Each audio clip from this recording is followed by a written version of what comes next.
I'm going to talk to you a little about the upcoming Good Work Plan, which is to be implemented on the 6th of April of this year.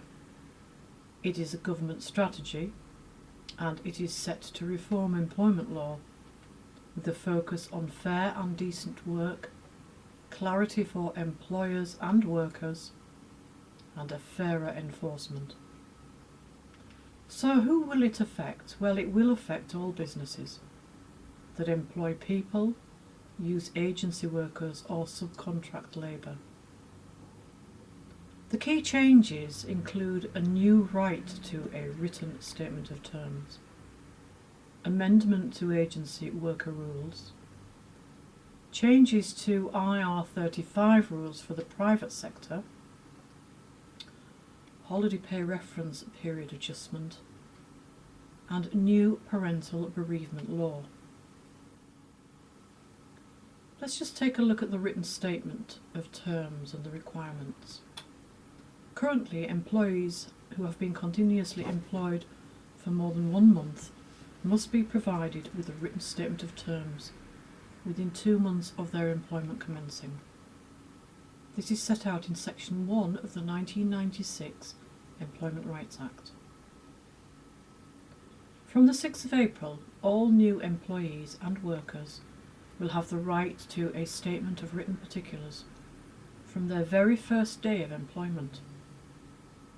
Additional information will have to be included as part of the extended right. The next key change is the Agency Worker Regulations 2010, which currently entitles agency workers to receive the same pay and basic working conditions as direct recruits once they have completed 12 weeks continuous service working in the same role. The new law from the 6th of April will abolish the Swedish derogation. Employers will not be able to pay a minimum between assignments in order to avoid this. On or before the 30th of April, agency workers who have an existing contract that contains a Swedish derogation provision must be provided with a written notification by the agency that it will no longer have effect. All agency work seekers must be provided with a key fact statement setting out the terms under which they will undertake the work. This may be a time to consider termed contracts of employment for roles currently occupied by agency workers. The changes to the IR35 rules apply where an individual worker personally performs services for another person through an intermediary, which is a personal service company or PSC. And if the services were provided under a direct contract, the worker would be regarded for tax purposes as being employed by the client. Currently, it is the intermediary who is responsible to determine whether IR35 applies. From the 6th of April, changes to IR35 rules will be implemented for medium and large businesses in the private sector.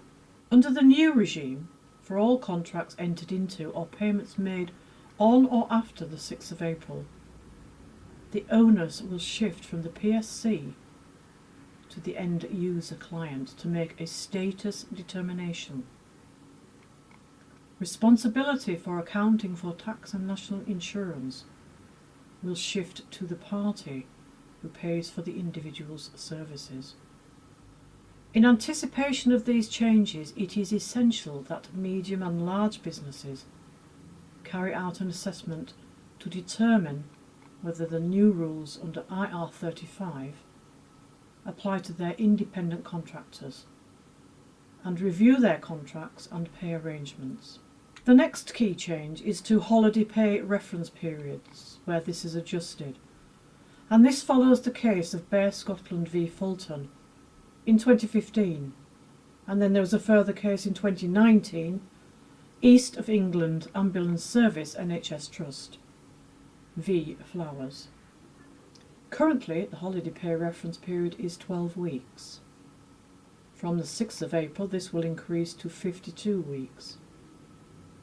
Employers will be required to look back at the previous 52 weeks where a worker has worked and received pay, discarding any weeks not worked or where no pay received, so that they can calculate the average weekly pay. And the final point that we're going to cover in the changes is the Parental Bereavement Leave and Pay Act 2018 is expected to come into force on 6th of April 2020. This will mean bereaved parents will have the right to 2 weeks of leave following the loss of a child under the age of 18, or in circumstances where there has been a stillbirth after 24 weeks of pregnancy. Details of the new entitlement and those who will qualify will be set out in separate regulations. Bereaved parents employed with a minimum of 26 weeks continuous service will also be entitled to receive statutory parental bereavement pay. Those with less than 26 weeks continuous service will be entitled to take 2 weeks of unpaid leave.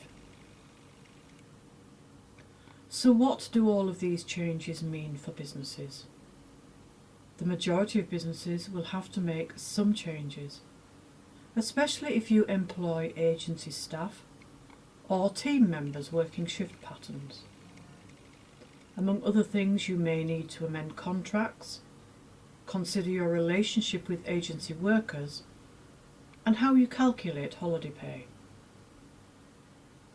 If we can help at PWL, then please do not hesitate to contact us. We are offering a no obligation free initial consultation to help you review your position and for you to plan for these changes being implemented. Thank you for taking the time to watch this video. If we can be of assistance, then please do not hesitate to contact us.